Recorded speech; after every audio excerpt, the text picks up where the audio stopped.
I'm starting a really big project, and as you have seen in the intro to this video, I'm calling it Boost School.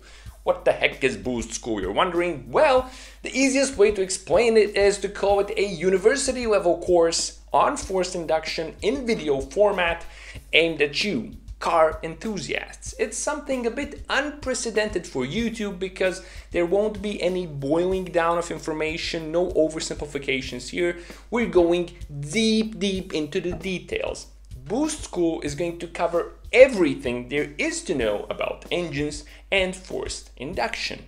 After watching it, if you paid attention, you should be able to build a boosted engine setup yourself properly. On top of that, you should be able to tune it and make the most of it yourself.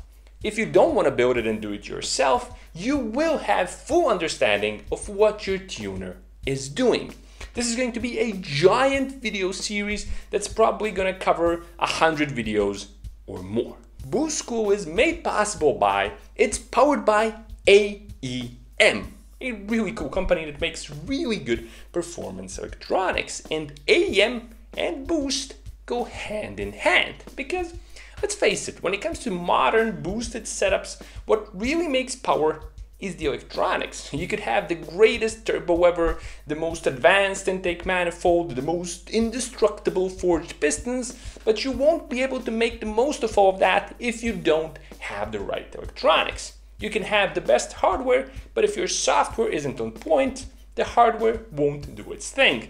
On the flip side, really good performance electronics can even make a stockish, humble setup shine. And this is why AEM is the perfect partner for Boost School. On top of all of this, AEM makes products for every aspect of Boost. Water meth, wideband sensors, Boost controllers, you name it, AEM makes all of it, and it's all really good. And this is why AEM is going to perfectly complement all the different aspects of Boost that we will be covering in this video series. Let's dive into the first ever episode. Now, I wanted to start the series by doing something that many university courses do, and that's by covering the history, because you really can't understand your present or make educated guesses about your future if you don't know your past. And in today's video, we will be covering the beginnings of the turbo, its evolution, and what it is today and what it might be in the future. Now, the turbo is almost as old as the internal combustion engine itself. It began life in 1905 thanks to a patent by Swiss engineer Alfred Buchi.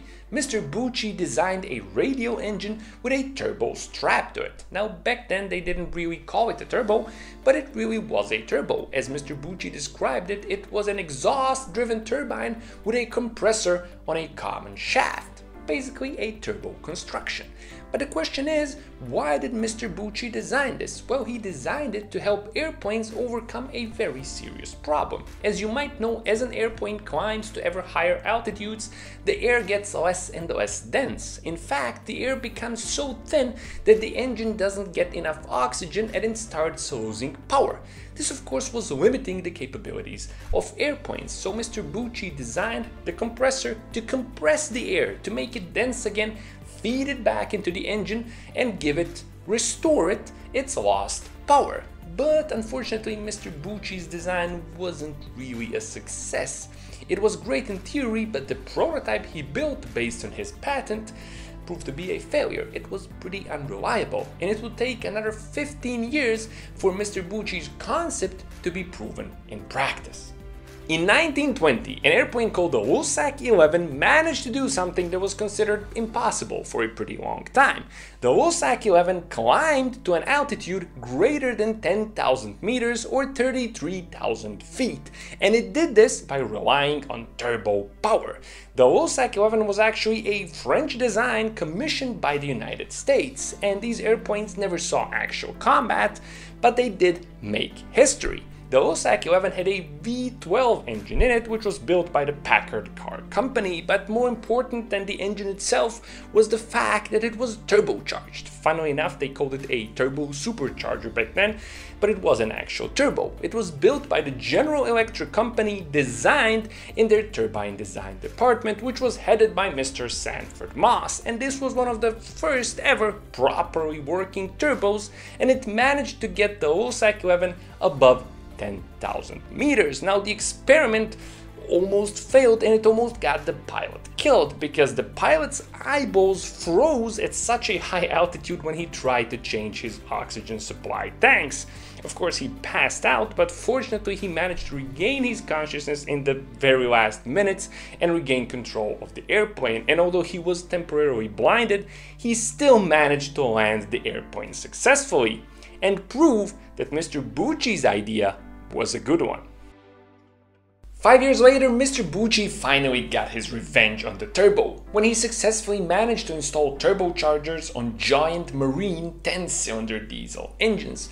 These engines were then used by the German Ministry of Transport to power two very large passenger ships, the Preußen and the Hansestadt Danzig.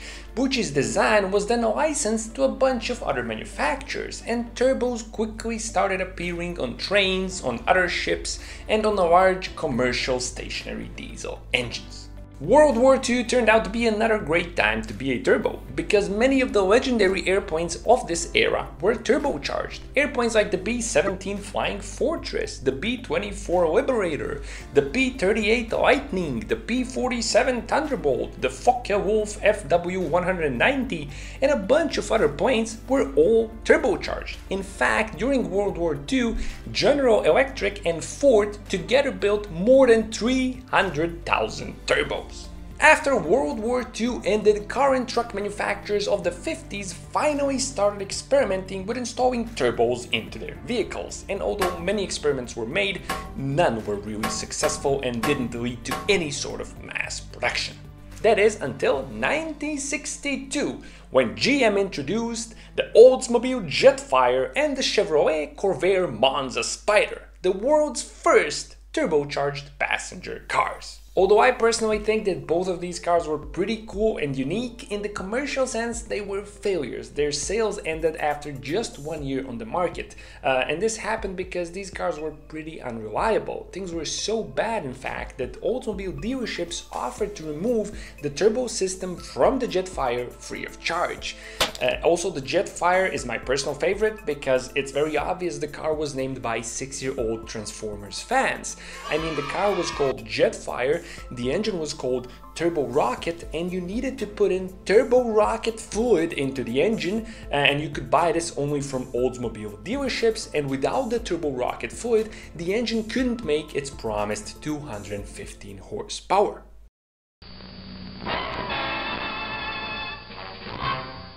What's the Jetfire got that's so new and different? Watch! That's what. New from Olds, only from Olds. Jetfire's got the sensational power and acceleration of the revolutionary turbo rocket engine, a turbocharged fluid-injected V8 that gives you true high compression performance. In this phenomenal engine, turbo rocket fluid, gasoline and air are blended in the exhaust-driven compressor. The comically named turbo rocket fluid was actually a mixture of 50% distilled water, 50% methanol, and a tiny bit of rust inhibitor mixed in. As you're probably already guessing, this was a primitive, old-school, cumbersome, and slightly unreliable water meth injection system. Speaking of water meth injection, AEM's water meth injection kits definitely aren't unreliable or cumbersome. In fact, they're super sleek, very easy to install and set up, and they're very accurate and very reliable, and they can take your boosted build to the next level. So definitely check them out. Links to AEM's water meth injection kits are in the description and in the pinned comment.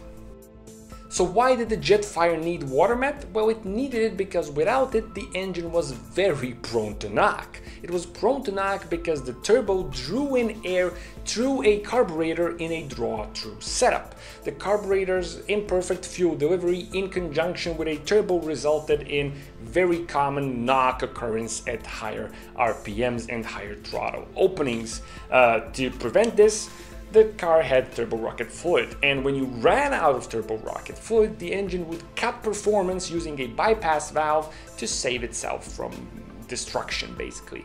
And what happened is, you guessed it, people forgot to fill up their turbo rocket fluid.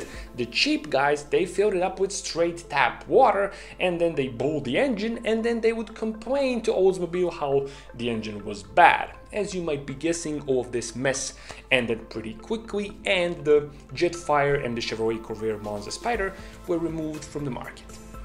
Although you could say that the Jetfire and the Turbo Corvair failed in terms of their sales figure, they were still really important cars. They were pioneers of turbocharging, and they managed to demonstrate the advantages and the potential of turbocharging when it comes to power outputs, because after all, the Jetfire and the Corvair, the turbo versions, were a lot faster and a lot more powerful than their naturally aspirated siblings. So what do you think? What was the next car to get a turbo in the historic lineup of early turbocharged vehicles? You're probably thinking BMW 2002 Turbo or the Porsche 911 Turbo, and no, actually the next car with a turbo was again surprisingly American. Even more surprisingly, it was a 4x4. It was called International Harvester Scout, and although you never heard of it, it's pretty important for the history of turbocharging. It was introduced in 1965, it aimed to compete with a Jeep, and it had a 2.5-liter turbocharged engine that put out 110 horsepower, and this made the Scout a pretty fast 4x4 for the times. In fact, you could even see it as a prototype of the modern-day luxury fast SUVs. But after just 2 years on the market, in 1967, the turbo engine was gone from the Scout, and it was replaced with a 3.2-liter naturally aspirated engine. If you're wondering why, it's because the turbo engine had horrible fuel economy. The larger naturally aspirated engine, the 3.2-liter, actually managed better MPG than the turbo engine. Again, these were the early days of turbocharging, and the Scout also used a turbo together with a carburetor. But still, it was an important milestone. It was turbocharged, but it managed to do it without using water met and by using regular grade petrol. So it was a significant step up compared to the Jetfire. In 1973, BMW introduced its first ever production turbocharged vehicle, the BMW 2002 Turbo.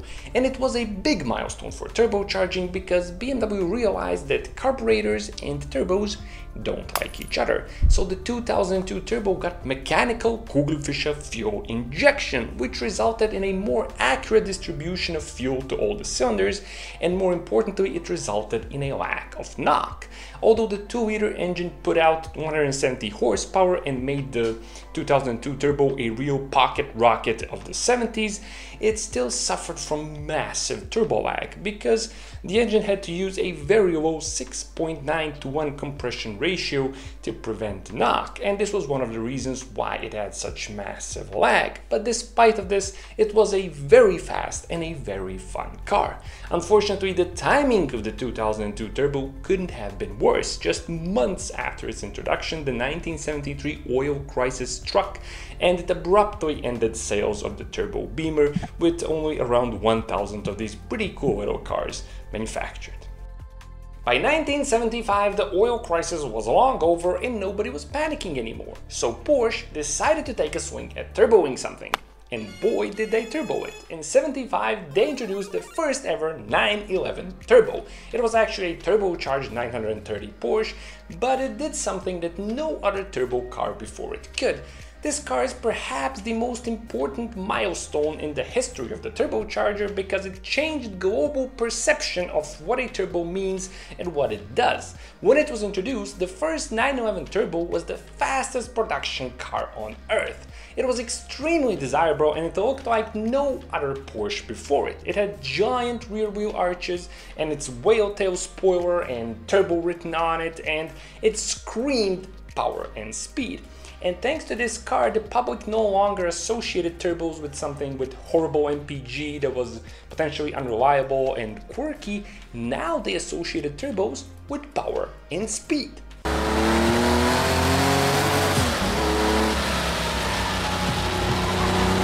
Together with Farrah Fawcett and Lamborghini Countach, the 911 Turbo ended up on the walls of many teenage rooms, but it wasn't a car without faults. And the reason to blame for this is turbo technology. It simply wasn't there yet. The design and the aerodynamics of the compressor and turbine wheels wasn't there yet. Everything was also a bit too heavy, and there was also a bit too much friction in the turbo. So the 911 turbo had a lot of turbo lag. Just like the BMW 2002 turbo, it suffered from nothing. Oh my god, I can feel my eyeballs at the back of my skull. The turbo lag was really pronounced, and this, coupled with the rear-mounted engine of the 911 as well as the short wheelbase, meant that it was a very challenging car to drive. If you had your boost come in the wrong part of the corner, you were in trouble. In '78, the 911 turbo got a big upgrade. The engine was enlarged from 3 liters to 3.3 liters. It was still a flat 6 with a single KKK turbocharger, but it got a real important addition. An intercooler, a rear-mounted air-to-air intercooler, demonstrated what an intercooler can do for a turbocharged engine because it helped increase power from 260 to 300 horsepower, making the Turbo 911 even faster and cementing the turbo in the future of Porsche and many other sports cars. 1 year before the 911's big upgrade in '77, Saab introduced the 99 Turbo, making turbo cars available to people that couldn't afford a Porsche.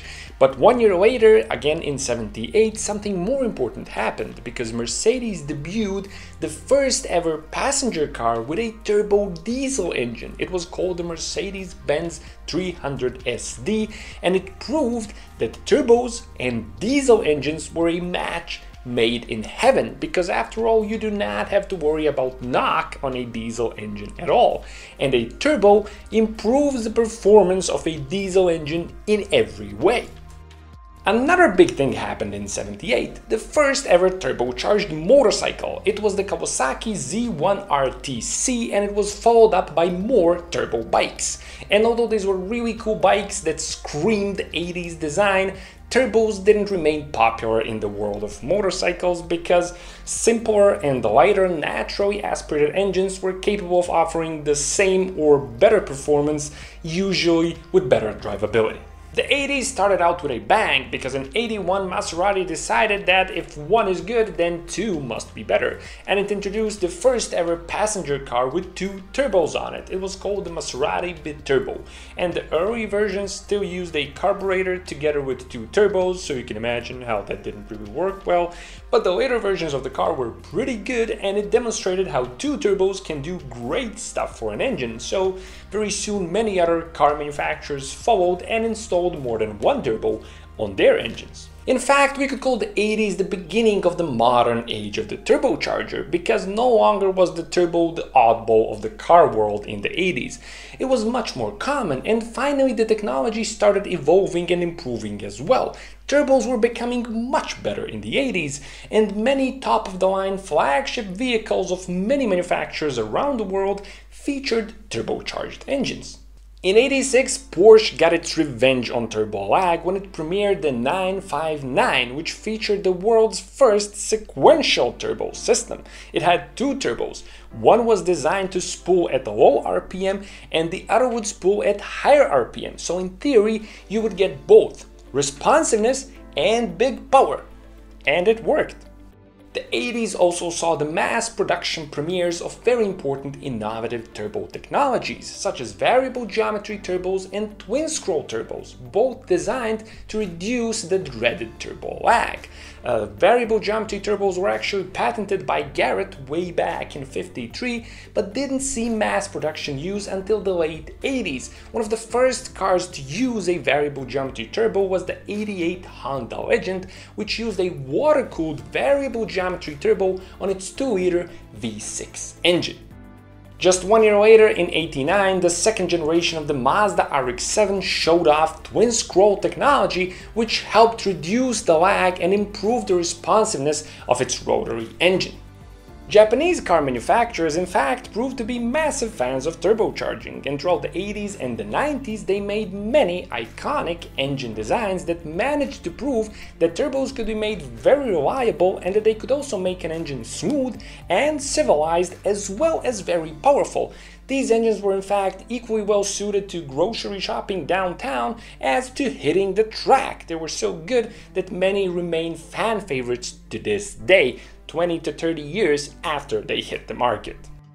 The 90s also saw turbos become a staple of the tuning scene. People started slapping turbos onto pretty much everything. The beginnings were crude and cumbersome with separate systems for controlling different things, but soon things started evolving. The aftermarket responded, boost control was improved, standalone ECUs changed the game, and pretty quickly we started seeing unbelievable amounts of horsepower being squeezed out from relatively tiny engines. Speaking of boost control, definitely check out AEM's boost controller. No longer do you have to rely on a mechanical spring to tell you how much boost your engine will make. With AEM's boost controller, you can determine how much boost you will be making at different RPMs at different engine loads. It can change your build. In the late 90s began Europe's affair with the turbo diesel, and although turbo diesel engines dominated European roads for more than a decade, the whole trend didn't quite prove to be sustainable for the environment, and the turbo diesel is slowly being reduced in numbers in Europe. But that aside, it managed to prove that a turbo can transform an engine. Turbos transformed European diesels from something slow and very boring and kind of agricultural into something that you could even call sporty, even though it was a diesel. Today, the turbocharger plays an absolutely key part in the trend of downsizing. Without turbos, there wouldn't be any downsizing, and without turbos, we wouldn't see what we see today, which is relatively large vehicles with absolutely minuscule tiny turbo engines in them. And although some of these engines aren't that great, others actually are, and they are tiny, have amazing MPG, and still have decent power. So what about the future? Well, with the increasing number of hybrid vehicles, many see the future of the turbo in the form of the e-turbo. It will be an absolutely integral part of the hybrid drivetrain, and it will have the ability to improve both the efficiency and the performance of a hybrid vehicle. It will also have the ability to create electricity for the hybrid drivetrain, and on top of that, by using electricity, it will have absolutely zero turbo lag. And there you have it, the turbo. Its past, its present, and maybe its future. What is evident is that the turbo is here to stay. It's going nowhere because it is one of the biggest innovations when it comes to internal combustion engines. So that's pretty much it for today's video. I hope you enjoyed that. I hope you found it useful and informative. As always, thanks a lot for watching, and I'll be seeing you soon with more fun and useful stuff on D4A's Boost School.